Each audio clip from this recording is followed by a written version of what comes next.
The sudden brightness made my eyes water, but I couldn't wipe the tears away. I heard the echo of announcements bouncing off the high ceilings, something about unattended bags and security alerts. The wheels of the cart squeaked on the shiny floor.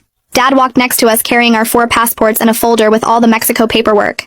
My head bounced slightly with each push of the cart, and I had to concentrate hard on keeping my body limp and my breathing steady. The terminal was mostly empty this early in the morning. Just a few tired travelers scattered around. We passed a coffee shop that wasn't open yet, and a closed gift shop with its metal gate pulled down. The overhead lights were so bright they hurt even through my eyelids.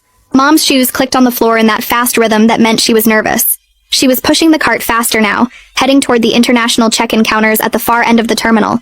The airline agent looked up from her computer screen as we approached. I could see her through my eyelashes. A woman maybe in her 30s with her hair pulled back in a bun. She glanced at her screen, then at us, then back at her screen. Her eyebrows pulled together and she tilted her head slightly. She typed something on her keyboard and her frown got deeper. She picked up her phone and made a quick call, and within a minute another agent in a supervisor vest came over. They had a quiet conversation while looking at us, and the supervisor pointed at something on the computer screen. The first agent nodded and gestured toward us on the cart. I felt a tiny spark of hope flicker in my chest. Someone was noticing. Someone was seeing that something was wrong with 4 identical teenage girls who weren't moving or responding. The supervisor leaned closer to get a better look at us, and I saw her mouth move in a question to my parents. I knew this was my chance. I forced my eyes to focus even though the drugs made everything blurry. The agent leaned down closer to check if we were breathing, her face coming into clear view just inches from mine. I gathered every bit of control I had left and let one single tear slide down my cheek. It rolled slow and obvious down to my jaw. Her eyes went wide and she jerked back fast, her hand reaching for the phone on the counter. She said something sharp to the supervisor and pointed right at my face.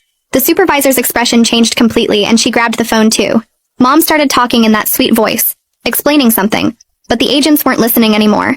They were making calls and looking at us with concern and alarm instead of just mild confusion.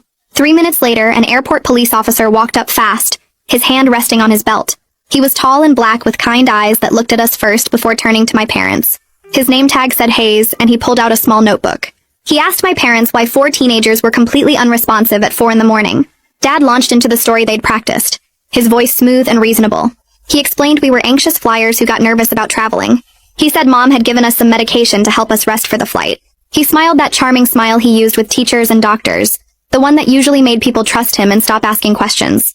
Mom jumped in with more details, her voice sweet and concerned like she was the most caring mother in the world. She talked about the special arts camp in Mexico we were attending. She said we'd been so excited we couldn't sleep for days. She explained how she'd given us something mild and safe to help us rest for the long flight. She used words like responsible parenting, and their best interests, and just want them to be comfortable. Click the link in my bio to get the full story for free.